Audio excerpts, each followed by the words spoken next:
Me ha sorprendido, hermanos, todavía en este tiempo encontrar en YouTube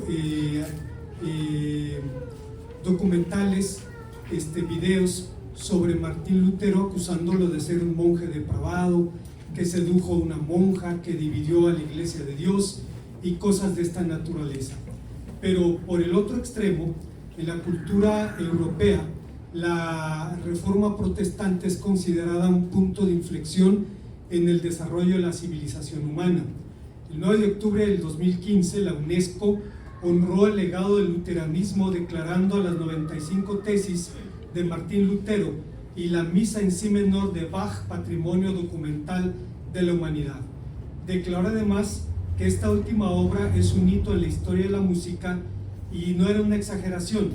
Bach invirtió prácticamente la mitad de su vida para terminarla, lo que resultó en una de sus obras maestras. Thomas Hendelbrook, un famoso director de orquestas en Europa, dijo que la misa en si menor, cada vez que se interpreta es más complicada, es la pieza más difícil de la historia de la música. Pero no se quedó allí, sino también dijo: a mis músicos lo primero que les digo cuando van a tocarla es que es música de iglesia, que es un diálogo con lo divino. No importa si crees o no en Dios, no importa si crees en el Dios cristiano o el Dios musulmán, tienes que pensar en las ideas de lo absoluto. Como sabemos, Bach fue un luterano, pero esta obra ha sido reclamada tanto por católicos como protestantes, y la razón es que el hijo de Bach escribió sobre esta obra la nota para la Gran Misa Católica. Sin embargo, siendo objetivos, se trata de un falso debate. Siendo honestos, a nadie le agrada que alguien se apropie de su música, pero ni la música en general ni el mensaje de esta obra en particular tienen fronteras confesionales. Aunque el Agnus Dei de Bach evoca al Cordero de Dios como la fuente de la misericordia divina y su ruego, ten misericordia de nosotros, no es de católicos ni de luteranos, sino que todos los cristianos clamamos exactamente por la misma bendición. El nombre Cordero de Dios es bíblico, fue acuñado por Juan el Bautista para identificar al Señor Jesús. Es la razón por la cual en la doctrina cristiana se sostiene que Jesucristo es el Cordero de nuestra Pascua, dice el apóstol San Pablo en 1 Corintios capítulo 5 versículo 7. Este es el corazón del mensaje cristiano.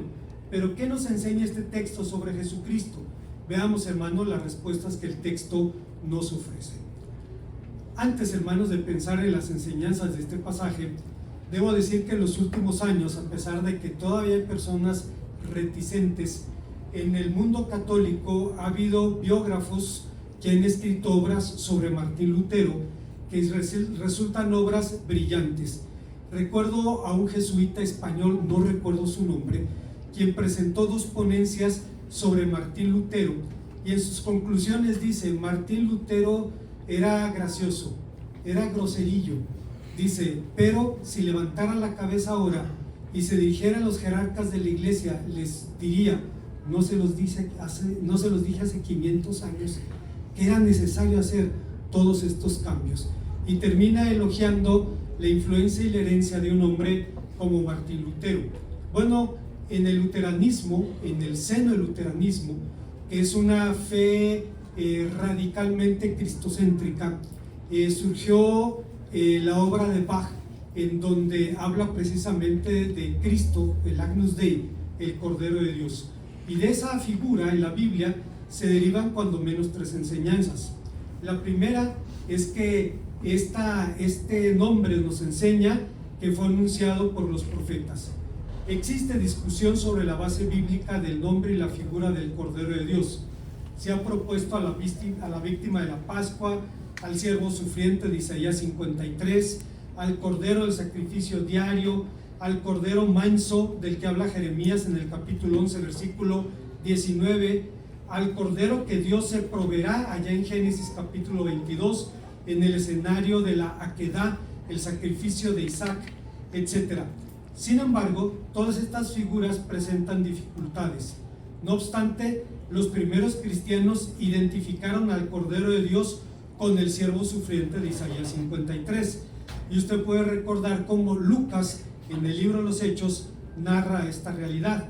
Dice la palabra de Dios que un eunuco etíope viajaba por el desierto rumbo a Gaza cuando se une a él Felipe, quien viajaba también enviado por Dios en ese lugar, y ve que está leyendo al profeta Isaías y le pregunta si entiende lo que cree. Dice Lucas, el pasaje de la escritura que leía era como oveja que fue llevado y como cordero mudo delante del que lo trasquiló, así no abrió su boca. Respondió el eunuco y dijo a Felipe: te ruego que me digas, ¿de quién dice esto el profeta? ¿De sí mismo o de algún otro? Entonces Felipe, abriendo su boca y comenzando desde esta escritura, le anunció el evangelio de Jesús. Está en el libro de Hechos capítulo 8, versículos 32 al 35. En su canto El siervo sufriente, Isaías anuncia el sacrificio vicario del siervo de Dios allá en 53:7. Y aunque la interpretación judía propone que el protagonista del canto es el pueblo de Israel y no el Mesías, dicho canto anuncia claramente a Jesucristo. Describe el desdén con el que fue recibido por su pueblo, el poco atractivo que vieron en él, describe su pasión y su muerte, su sepultura, su glorificación, cosas que difícilmente se cumplen en el pueblo de Israel. Como un ilustre hebraísta del pasado diría, todas las referencias del Nuevo Testamento al Cordero de Dios están entretejidas con el relato del profeta Isaías. Y tal vez por esto, este capítulo no está incluido en las lecturas semanales de las sinagogas. Ellos, hermanos, en los principios de la era cristiana, decidieron suprimir la lectura de Isaías 53 porque el impacto que producía en la gente que escuchaba era un impacto que le recordaba el mensaje cristiano, y los rabinos prefirieron excluir ese pasaje precisamente para que, entre comillas, no fuera tropezadero a los judíos practicantes. Regresando a nuestro asunto, aunque existe discusión sobre el origen textual de la figura y el nombre del Cordero de Dios, las interpretaciones cristianas no son excluyentes. Ninguna figura desplaza a otra, más bien se enriquecen y complementan. Es la razón por la que el cristianismo ve al Cordero de Dios como el antitipo del Cordero de la Pascua, es decir, como su cumplimiento perfecto, aunque dicho sacrificio no alude explícitamente ni a la idea de perdón ni a la idea de un sacrificio humano. Siendo sinceros, hermanos, la fiesta de la Pascua nunca ha tenido para los judíos un sentido sacramental. Jamás han pensado que reciben gracia por esa celebración. Simplemente es una evocación histórica a la liberación que Dios dio a su pueblo.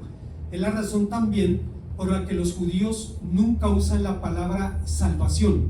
Para ellos está manchado por asociación. Prefieren usar la expresión tener parte en el mundo que viene, y solo hablan de salvación cuando hablan de la salvación escatológica, del día del Señor.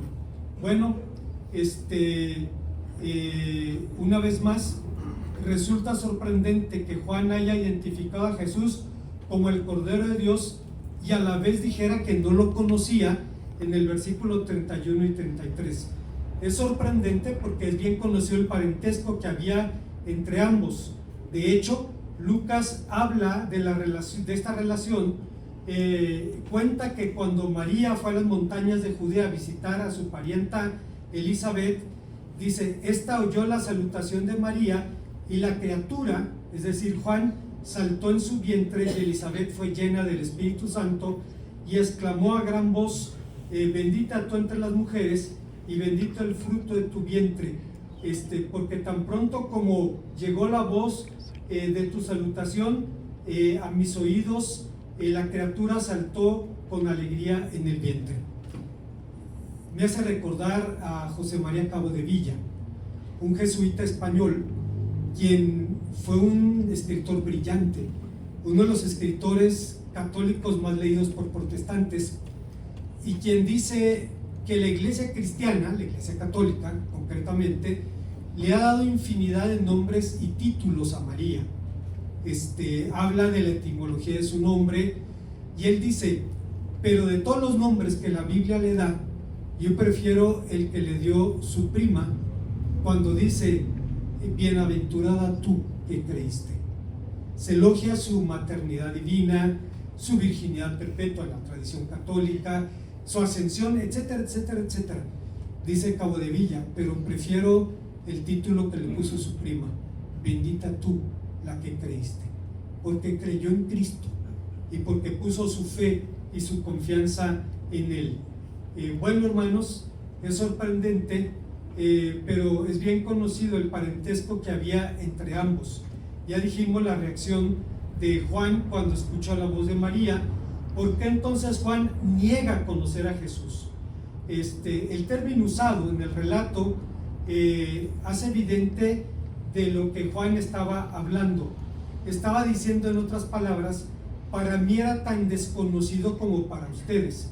El verbo ida indica un proceso mental, se refiere a un conocimiento por reflexión o por intuición, en contraparte con el verbo ginosco, que habla de conocer por experiencia.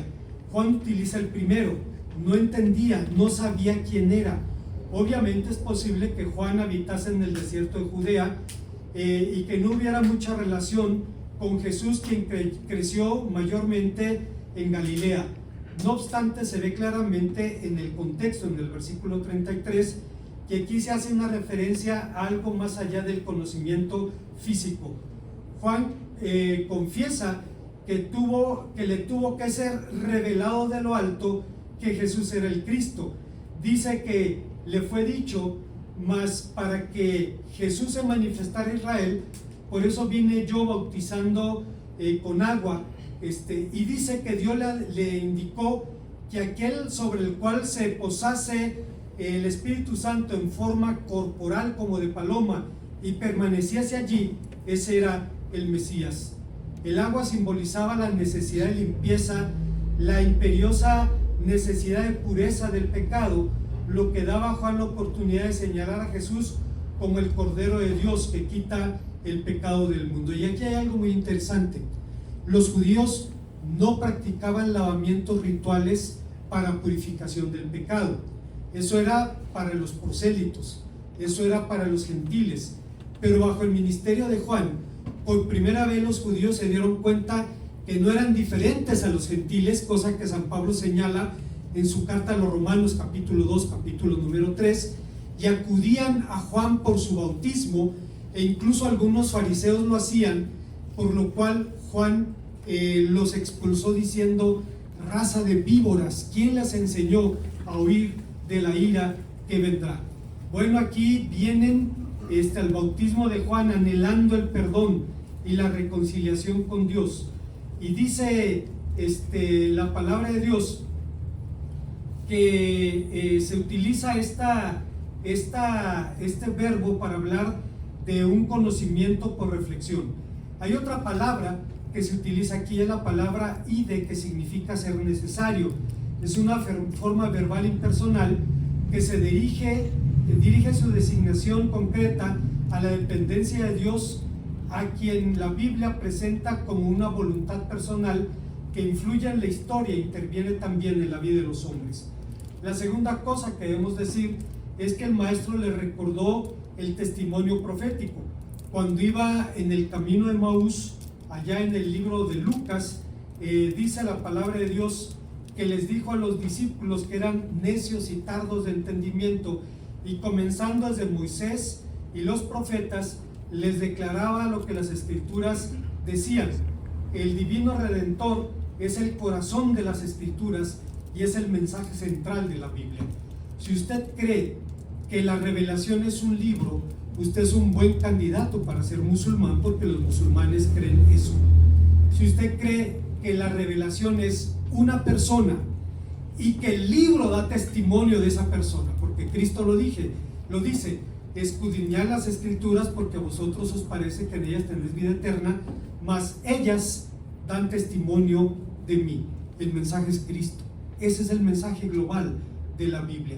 Por eso decía Martín Lutero que la teología cristiana debe ser teología crucis, la teología de la cruz, es decir, tiene que interpretarse a la luz del sacrificio de Cristo.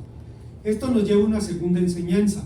El texto nos enseña que Jesucristo fue identificado por el Espíritu. El Cordero de Dios fue identificado mediante una visión teofánica. Entre paréntesis, se dice que los ministros solo vamos al seminario para aprender palabrotas, y pues aquí hay una de ellas, teofánico. ¿Qué significa teofánico? Viene de dos raíces griegas, theos, Dios, y fan, manifestación o aparición. Es una revelación sensible de Dios, audible, visible, como Moisés, que escuchó una voz que pasaba sobre él en la peña de Oreb, o como Elías, que escuchó un silbido apacible y delicado fuera de la cueva de Oreb también.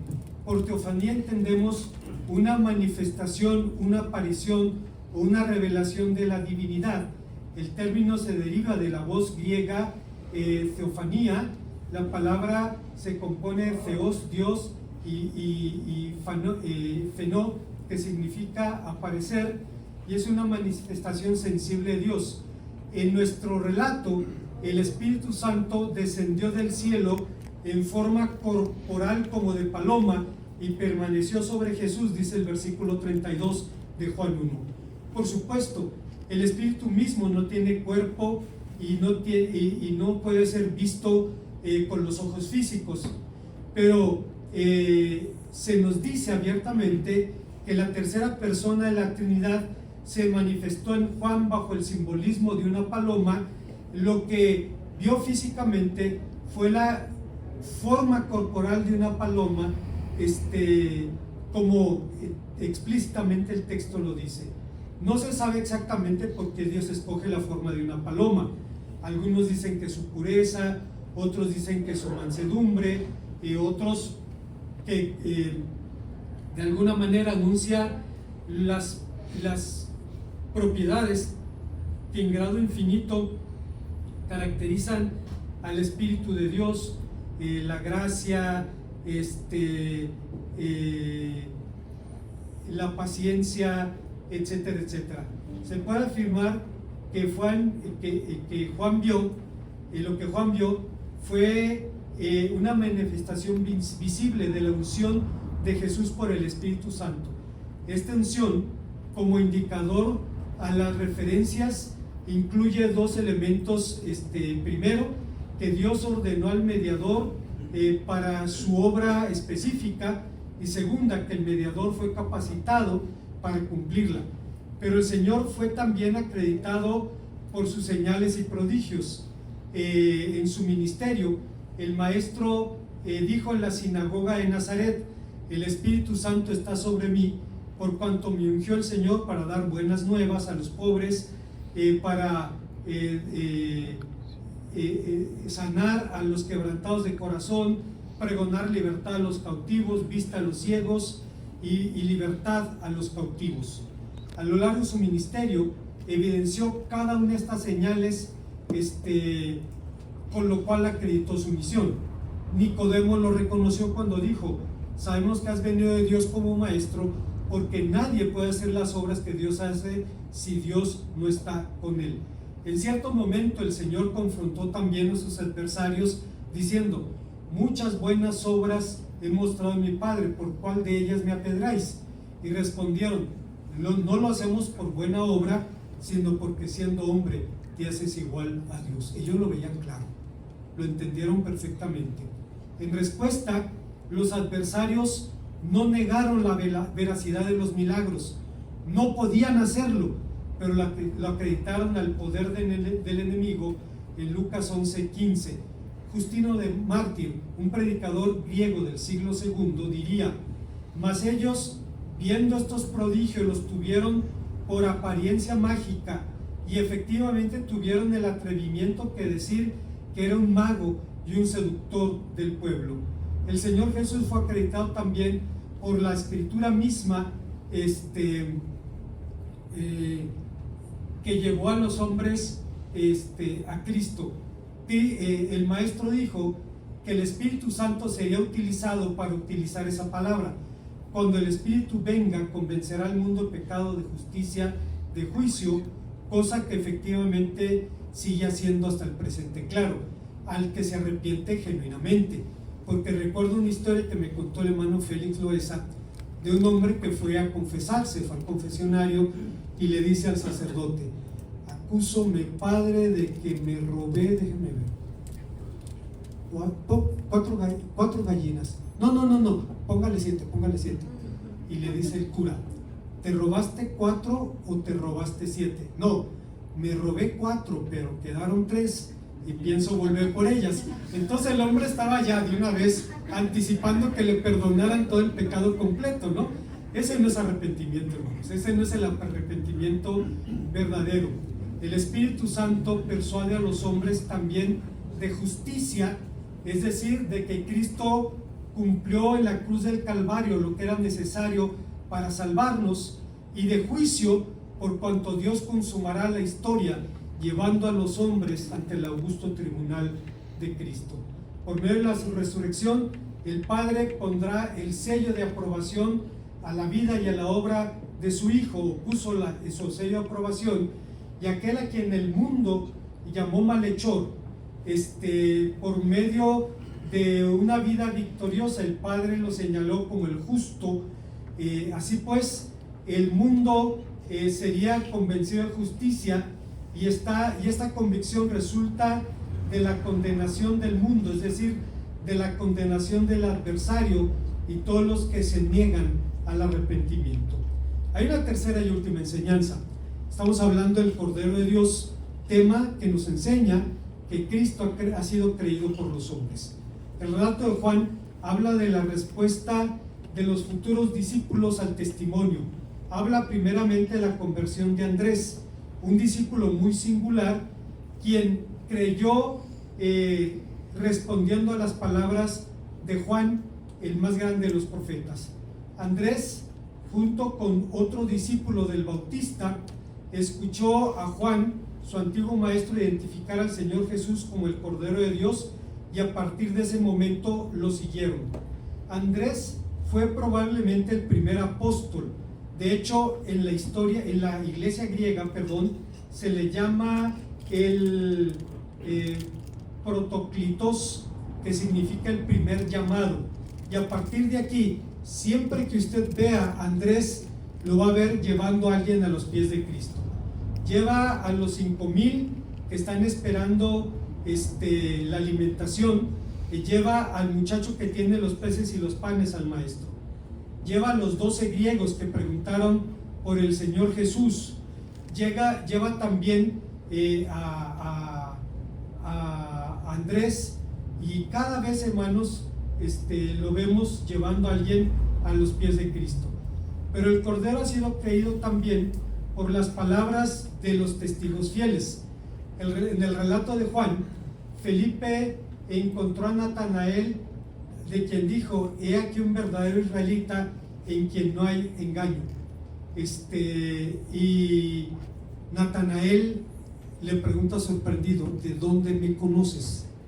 Es un texto raro, porque el texto no nos da los detalles que quisiéramos, pero los intérpretes de la Biblia sugieren que Natanael estaba sentado, acostado bajo una higuera, pensando en la venida del Mesías. No era ocio. En la Biblia los tiempos de paz se identifican diciendo: cada uno debajo de su vid, cada uno debajo de su higuera. Estaba pensando en la venida del Mesías. Y entonces llega su amigo y le dice: hemos encontrado al Cristo, aquel de quien hablaron los profetas, a Jesús de Nazaret. ¿De Nazaret puede salir algo bueno? Lo lleva, y el Señor dice: he aquí un verdadero israelita en quien no hay engaño. Señor, ¿de dónde me conoces? Antes, cuando estabas debajo de la higuera, te vi. Y entonces entendemos la reacción: tú eres el Cristo, tú eres el Maestro de Israel. Reconoce su identidad, su poder, su llamado, etcétera, etcétera. Pero todavía más, por sorprendente que parezca, hoy día los pensadores cristianos están de acuerdo en que el Espíritu Santo se mueve en todas las religiones para llevar a los hombres a Cristo. Desde la década de los 90 en Estados Unidos surgió un movimiento donde varios sacerdotes se convirtieron y permanecieron en la Iglesia Católica predicando a Cristo, siendo objeto obviamente de señalamiento, de rechazo. Los acusaron de ser criptoprotestantes, es decir, protestantes disfrazados. Ahí está el padre Henry Nouwen, un holandés, profesor de Harvard, de Yale, de Notre Dame, quien se convirtió y se dedicó a predicar a Cristo y vivió sus últimos años, los últimos años de su vida, sirviendo en el arca, predicando a enfermos mentales y a sus cuidadores acerca del Evangelio. Ahí está el padre Brennan Manning, el autor del libro El Evangelio de los Andrajosos. Cuando usted lee ese libro, se asombra de ver cómo un recién convertido descubre la gracia, y el hombre presenta testimonio de eso. Pero incluso fuera del mundo cristiano hay testimonios de lo que el Espíritu Santo hace para llevar a los hombres a Cristo. En el libro Creo en el Espíritu Santo, Michael Green cuenta el testimonio, dos testimonios de un misionero anglicano en África, quien dice que 20 años antes de que el cristianismo llegara a Sudán, hubo un maestro del Islam llamado Malam Ibrahim. El hombre no conocía a ningún cristiano, no había iglesias en su mundo, ni tampoco Biblias, solamente el Corán. Y leyendo el Corán, llegó a una conclusión. El Corán dice que el profeta más grande de Alá es Mohammed. Pero Mohammed no sanó muertos, no sanó enfermos, no levantó muertos. Hizo el Masí, Jesús el Mesías, sí lo hizo. Entonces el profeta más grande de Alá es Jesús el Mesías, no Mohammed. Y empezó a enseñar a sus discípulos a orar en el nombre del Señor Jesús. Un concilio islámico lo convocó y le ofrecieron dos opciones como a Lutero. Le dijeron, número uno, ¿tú has predicado esto? Sí. Número dos, última pregunta, ¿te arrepientes de lo que predicaste? No. Porque yo me convencí con la palabra de Dios y tenía el Corán en la mano de que el profeta más grande de Alá es Jesús el Mesías. Lo crucificaron en Kano, un pueblo de África, en el mercado, y 20 años después llegaron los misioneros cristianos y vieron cuán fácil era ganar a la gente de ese lugar, porque ellos sabían que el profeta más grande de Dios era Cristo el Señor. Entonces, hermanos, el viento sopla donde quiere, oye su sonido, mas no sabes de dónde viene ni a dónde va. Como conclusión, Juan identificó a Jesucristo como el Cordero de Dios. Gradualmente los discípulos empezaron a entender que se trataba del cumplimiento de una antigua promesa, y que hablaba del siervo sufriente, quien vería el fruto de la aflicción de su alma y quedaría satisfecho, dice Isaías 53:11. Como dijimos anteriormente, existe discusión sobre la base bíblica de la figura del Cordero de Dios. Se ha propuesto que proviene de varios pasajes del Antiguo Testamento. También se ha propuesto al Cordero inmolado de Apocalipsis capítulo 5, la mejor imagen de la que podemos concluir esta reflexión. Su exaltación celestial nos recuerda su identidad, sus atributos, sus hechos poderosos. De forma sucinta, Apocalipsis 5 presenta a los adoradores que están en el trono, dejando en el cetro al Cordero, y posteriormente ante él con cítaras y copas de incienso ofrecen plegarias de los santos diciendo: digno eres, pero por su sacrificio, el Cordero es digno de interpretar y resolver la historia, y comprar un pueblo de toda raza, lengua y nación que han sido llamados para él y convertidos en un reino de sacerdotes y de profetas. En respuesta, los ángeles entonan una gran doxología en el 5:11 al 12.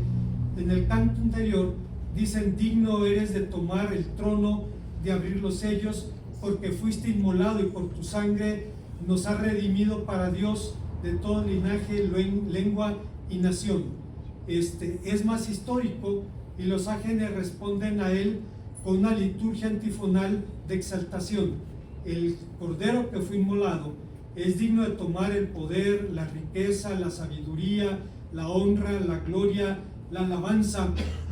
Le imputa 7 atributos divinos mencionados en 1 Corintios 29, 11 y 12, por lo que el Cordero aparece como el portador y la presencia misma de la gloria divina. Entonces los seres vivientes, se postraron delante del Señor, alabándole y diciendo: el que está sentado en el trono y el Cordero es digno, y ampliaron su doxología expresando que era digno de alabanza, de honor, de honra y de gloria. La identidad y los atributos y la obra vicaria de Cristo son el corazón del Evangelio. Es el fundamento de nuestra fe, el motivo de nuestra esperanza, el sujeto de nuestro amor. Por lo que Lutero decía: crux probat omnia, la cruz lo prueba todo. Todo lo que quiera merecer el nombre de cristiano tiene que pasar por la cruz de Jesucristo. De esta manera, la verdadera clave del mensaje misionero es el aspecto remisorio de la vida de Cristo, que no su benevolencia, ni su bondad, ni siquiera su revelación de la paternidad de Dios.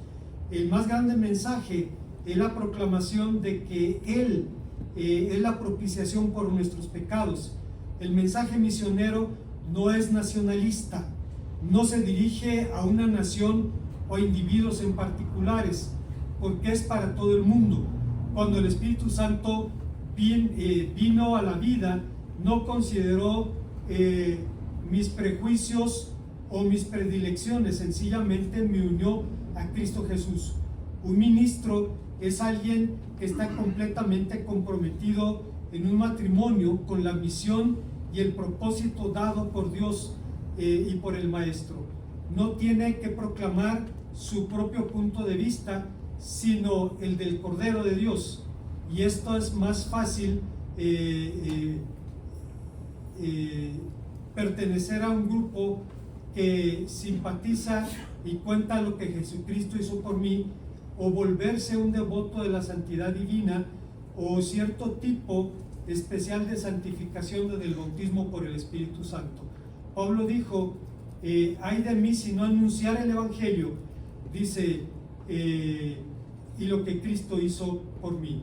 El mensaje del Evangelio es el Cordero de Dios quien quita el pecado del mundo. Una vez más, hermano, resulta intrigante que cuando Juan ve a su primo, dice: aquí el Cordero de Dios que quita el pecado del mundo. Y después dice: yo no le conocía. Pero no habla de un conocimiento físico, habla de un conocimiento por reflexión.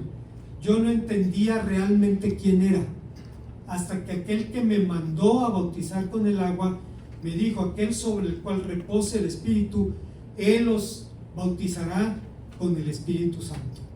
Y Juan el Bautista, como hijo de su tiempo, tendría sus dudas. Cuando fue detenido por Herodes, mandó discípulos a preguntar al Señor Jesús: ¿eres el que habría de venir o esperamos a otros? Y el Señor Jesús no dijo sí ni no, se remitió a los hechos. Los enfermos son sanados, los muertos son resucitados, donde quiera es predicado el reino. Y regresaron a Juan diciéndole: Él es quien habría de venir. Lo más hermoso, hermanos, es que Cristo no es un concepto doctrinal, no es un artículo de fe en nuestra declaración. Les voy a confesar un secreto: si me prometen que no se lo dicen a nadie. Los bautistas no escribimos catecismos, pero cuando nos vimos en la necesidad de hacerlo, perdón por la palabra, nos fusilamos la confesión de Westminster, que es presbiteriana, salvo lo que tiene que ver con el gobierno de la iglesia, el bautismo de niños, creemos exactamente lo mismo que nuestros hermanos presbiterianos. Somos como dos gotas de agua, porque a final de cuentas la Biblia no tiene dos verdades o tres. La Biblia tiene una sola verdad. Pero Cristo no es solo un artículo en nuestra confesión de fe. Es una persona que puede tener una relación viva, diaria, personal con cada uno de nosotros. Oremos a nuestro Dios. Gracias, Padre, por Cristo, nuestro Salvador, quien ha venido, Señor, a redimirnos y hacernos reyes y sacerdotes para ti. Te bendecimos por esto, en Cristo Jesús.